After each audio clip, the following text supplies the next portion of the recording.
নমস্কার, আমার ইউটিউব পরিবারের সকল সদস্যকে আমার নতুন একটি ব্লগে তোমাদের সবাইকে জানাই স্বাগত এবং অনেক অনেক ভালোবাসা জানিয়ে আজ ব্লগটি শুরু করছি। তোমরা সবাই কেমন আছো? আশা করছি তোমরা সবাই অনেক অনেক ভালো আছো। আমরাও ভালো আছি। তোমাদের সাথে নিয়ে আজকের দিনটি শুরু করলাম। সাথে থেকো, পাশে থেকো, দেখতে থাকো আজকে সারাদিন কি করি না করি। তো চলো, আজকে উপরে এসছি। উপর ঘরের কি বলো তো, আমি এরকম করি, একদিন উপরের ব্লগ দিই, একদিন নিচের ঘরের ব্লগ দিই, তাহলে আমারও সুবিধা হয়, হ্যাঁ, আর তোমাদেরও দেখতে ভালো লাগবে আশা করি। তো উপরে এসে আগে একই কাজ, হ্যাঁ, জানালাগুলো সব খুলে দেওয়া।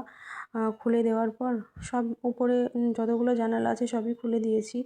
জানো তো, এই জানালা খোলা আর সেই সন্ধ্যার সময় জানালা বন্ধ করা, এই একই কাজ, যে নিচে উপর মিলে যে কতগুলো জানালা খুলতে হয়, দিতে হয়, কী আর বলি। তো এখন যেহেতু মা আছে, আমার একটু কাজটা কমই হচ্ছে।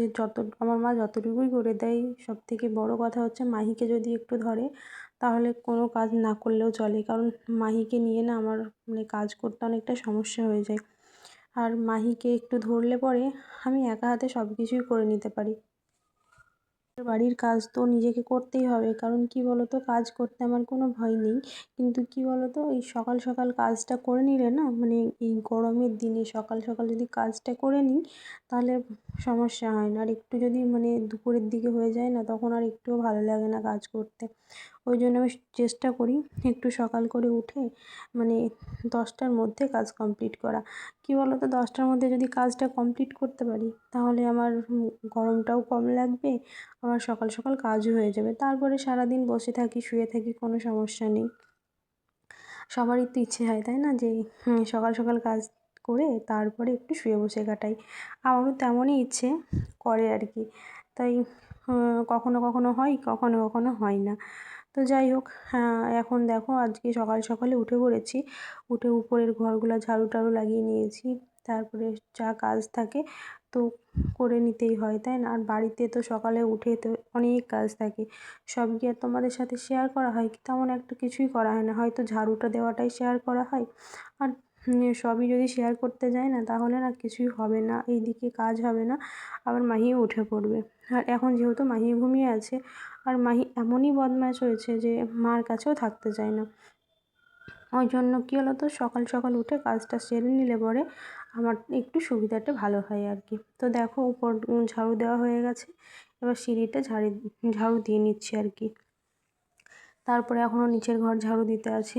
নিচের ঘর ঝাড়ুগুলো কিছুই তোমাদের সাথে শেয়ার করব না। আর এই ক্যামেরা করতে, আবার নিয়ে আসা নিয়ে যাওয়া করতে, এগুলো তো একটা সময় লাগে, তাই না বলো?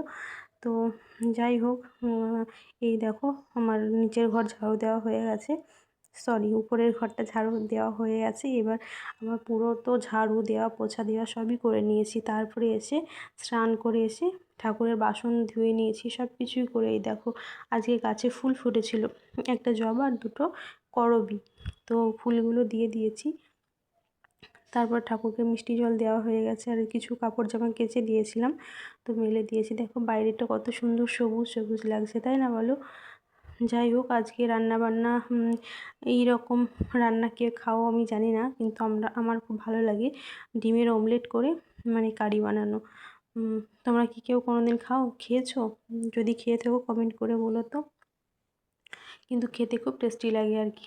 তো দেখো, আমি এখানে একসাথে 5টা ডিম ফাটিয়েছি অমলেট বানানোর জন্য। তো এইভাবে কারি করে খেতে না সত্যি খুব ভালো লাগে। অনেকেই পছন্দ করে, হয়তো অনেকে পছন্দ করে না, ঠিক আছে? তো দেখো, আমি আলু দিয়েই ডিমের কারিটা বানাবো।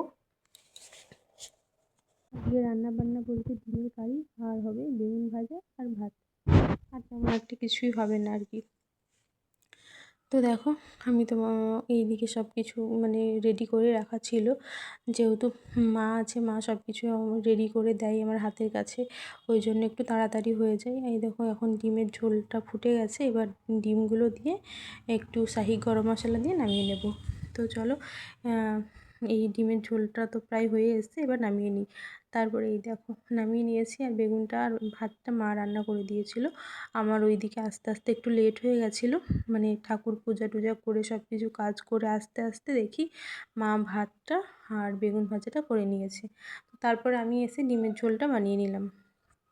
যাই হোক, এইবার খাওয়া দাওয়া সব আমাদের মানে করে নিয়েছি। করে নেওয়ার পর যে বোতলগুলো খালি হয়েছিল সেইগুলো সব ভরে নিচ্ছি, কারণ আজকে জল দিতে আসবে। যে জলের ঢোপগুলো ওগুলো খালি রাখতে হবে। ওইগুলো খালি না রাখলে আবার সেই ওদের দাঁড় করিয়ে রাখবো, ওই জন্য ওরা আসার আগে আমি এইটা খালি করে রেখে দিই, যাতে ও দাঁড়িয়ে না থাকতে হয়। এই একটা ব্যাপার। তো দেখো, তোমাদের সাথে কথা বলতে বলতে তো আমি জলের বোতলগুলো সব ভরে নিয়েছি। আর মাহি দেখেছো, মাহির কাজ হচ্ছে সারাদিনই যে বোতলগুলো দেখছো, বোতলগুলো নেবে, নিয়ে গিয়ে এদিক ওদিকে ছড়িয়ে ছিটিয়ে রাখবে। এটাই হচ্ছে ওর কাজ। তো দেখো, অনেকটা টাইম পর এলাম।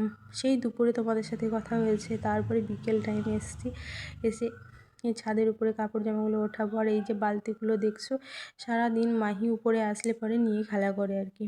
তো ওই জন্য এদিক ওদিকে ছড়িয়ে ছিটানো থাকে। আর বাচ্চা মানুষ তো, ছোটো ছোটো জিনিস ওদের বেশি পছন্দ। আর যেহেতু লাল কালার, ও আসলে পরেই ওইটা নেবে, নিয়ে ওই ট্যাপের কাছে গিয়ে মানে জলটা ছাড়তে যাবে। ও তো এখনও তেমন একটা কিছুই বোঝে না, তবুও আমাকে দেখে যে আমি ফুল গাছে জল দিচ্ছি কিংবা কিছু করছি, ওরও সেই তেমনটাই করবে। বাচ্চা মানুষ যা দেখবে তাই তো শিখবে, তাই না বলো? যে প্রচুর পরিমাণে রোদের মানে তাত হয়েছিল আর কি, আর এত গরম কি বলবো। তাও তো এখনও সেই মানে গরমের সময়টা এখনও পুরোপুরিটা হয়নি, আসেনি আর কি। তারপরে এর পরে যে আবার কী গরম পড়বে সেটাই ভাবছি, কীভাবে যে কী করব, থাকবো। দেখো, এখন কাপড় জামাগুলো উঠিয়ে রেখে দিলাম। তারপরে ফুল গাছে এখন জল দেব। এই যে বালতিটা দেখছো, খুব ভারী, আনতে আনতে আমার মানে মনে হচ্ছে যেন হাঁপ লেগে গেছে আর কি। তো দেখো, আমি এখন সব গাছগুলোতে জল দিয়ে নিচ্ছি। মা, মাহি, মৌ সব নিচে আছে, আর আমি উপরে আসলাম। এসে এই কাজগুলো ততক্ষণে সেরে নিই, কারণ আবার মাহির আবার মৌর আবার টিউশন আছে, ও আবার টিউশন চলে যাবে। এই দেখো, গাছগুলোতে প্রায় জল দেওয়া শেষের দিকে। তারপর আমি এই যে কাপড় জামাগুলো আজকে ছাদেই ভাঁজ করছি। আমি ভাবলাম কি চলো, আজকে উপরেই আছি যখন উপরেই ভাঁজ করে নিই। তো চেয়ারের ওপরে রেখে দিয়েছি, রেখে তারপরে ভাঁজ করে নিচ্ছি। তোমাদের ওই দিকে তোমরা তো চলো, এই দেখো আমার এখন কাপড় জামাগুলো তো ভাঁজ করে নিয়েছি। আর সন্ধ্যার সময় তো চপ নিয়ে আসা হয়েছিল, এখন চপ খাওয়া হবে। তো চলো, আজকের মতো ভিডিওটা আমি এখানে শেষ করছি। Tata, by.